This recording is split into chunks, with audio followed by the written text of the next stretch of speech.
मेरा नाम कबीर चंद्राकर है। रायपुर के पास मेरा गांव है, छोटा सा मुजगहन। बचपन से मैं एक फार्मर फैमिली में ही मेरा ब्रॉटअप हुआ है।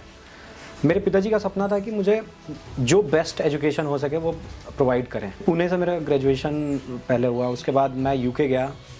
यूके में मैंने कॉर्पोरेट फाइनेंस में एमबीए किया। उस टाइम पे मैंने रिसर्च किया कि इंडियन इकोनॉमी जो है वो मेजरली डिपेंडेंट है ऑन एग्रीकल्चर। तो वापस जब मैं आया तब बहुत तरह के ख्याल थे दिमाग में कि यार आईटी में चले जाओ या किसी कॉर्पोरेट को ज्वाइन कर लो। पैरेलली मैंने एग्रीकल्चर में पॉसिबिलिटीज़ को भी एक्सप्लोर किया। तो घर में मेरे जो क्रॉप हो रहा था उस समय पे मेरे ख्याल में जो सबसे अच्छा क्रॉप हो रहा था वो गुआवा का था। जो एग्रीकल्चर वाला पार्ट है, आई मीन जो प्रैक्टिसेस है, उसमें मेरे पिताजी का थोड़ा स्ट्रॉन्ग पार्ट रहा है क्योंकि उनका एक्सपीरियंस बहुत पुराना है। उसके अलावा जो बाकी की चीज़ें हैं, ऑर्गेनाइजिंग हो गया, अकाउंटिंग हो गया, मार्केटिंग हो गया, इन सब पे मैंने फोकस किया। तो कि कैसे करके हम ग्रो करें, तो उसके लिए डेटा को यूज़ करना और बेहतर टेक्नोलॉजीज़ क्या क्या हो सकती हैं। फसल भी जो डिवाइस मैंने यूज़ किया अभी मेरे ख्याल से करीब 2 साल हो गए मुझे यूज़ करते हुए। एग्रीकल्चर में ये हमेशा से रहा है कि प्लांट में पानी कितना चाहिए वो एक्सपीरियंस है, या आप बोल सकते हैं कि लेमेंस मेथड, जैसे मिट्टी को हम हाथ में लेते हैं, ऐसे लड्डू बना के देखते हैं कि उसमें मॉइस्चर कितना है। अच्छा, ड्रिप के साथ भी अनुभव, हालांकि अब तो 10 साल हो गए, लेकिन अभी भी उस लेवल तक हम नहीं पहुंच पाए थे कि एक्यूरेटली कितने दूर तक हमको फर्टिगेशन करना चाहिए। तो अवेलेबिलिटी और रिक्वायरमेंट, ये दोनों को एक्यूरेटली मैच करना ही कॉस्ट कटिंग होता है और दूसरा इफेक्टिविटी बढ़ाता है फर्टिलाइजर का।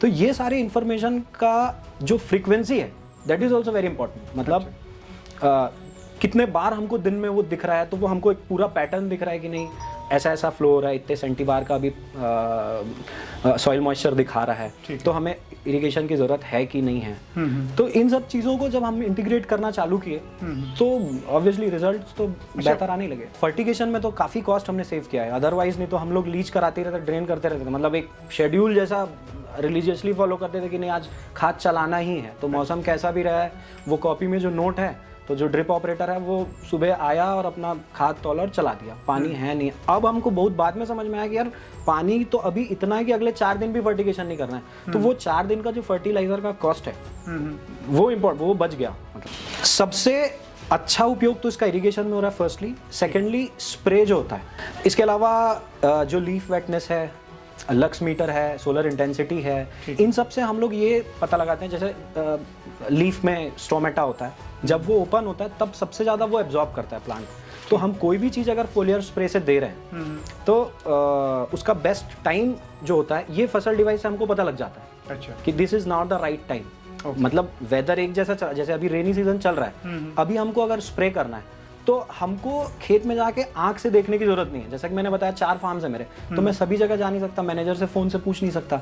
अभी ये हो गया कि फसल में मैंने ओपन करके देखा, मुझे पता लग गया नहीं यहाँ अभी थोड़ा मौसम खुला हुआ है, स्प्रे लिया जा सकता है। अगर मैं बताऊँ तो पेस्ट एक निश्चित वातावरण में ही अटैक करना शुरू करता है या मल्टीप्लाई करना शुरू होता है। अच्छा। वो कंडीशन आने वाला है ये फसल डिवाइस प्रिडिक्ट करके हमको बता देता है। अच्छा। और वैसी कंडीशन आने से थ्रिप्स आ सकता है, माइट्स आ सकता है, जेसीड आ सकता है। तो जो संभावनाएं हैं बीमारियों के आने की या पेस्ट के आने की, वो पहले से पता चल जाता है, तो हम प्रिवेंटिव एक स्प्रे ले लेते हैं। फ्रूट फ्लाई से जैसे हमारा सबसे ज़्यादा नुकसान होता है। अच्छा। तो उसके फेवरेबल कंडीशन अगर बन रहे हैं और उसके पहले हमने स्प्रे ले लिया तो उससे काफ़ी कुछ कॉस्ट बच जाता है। अच्छा, वो जो फल खराब हो जाते हैं और फेंके जाते हैं वो बच जाता है। तो उससे कॉस्ट जो पोस्ट स्प्रे होता है या पोस्ट ट्रीटमेंट होता है उसका एक्सपेंस बच जाता है। रेनफॉल का प्रेडिक्शन ये बता देता है। विंड अगर बहुत हाई है वो पता चल जाता है। तो अगर बहुत हाई विंड है तो भी अगर स्प्रे हो रहा है फार्म में तो भी नुकसान है। फसल आने के बाद मुझे ऐसा लगता है कि ओवरऑल कॉस्ट कटिंग में 15% के आसपास मुझे ऐसा लगता है कि ओवरऑल कॉस्ट में 10 से 15% का फर्क पड़ा होगा। ठीक है, ऐसा लगता है। और प्रोडक्शन भी ऑफ कोर्स उससे इंक्रीज तो हुआ ही है।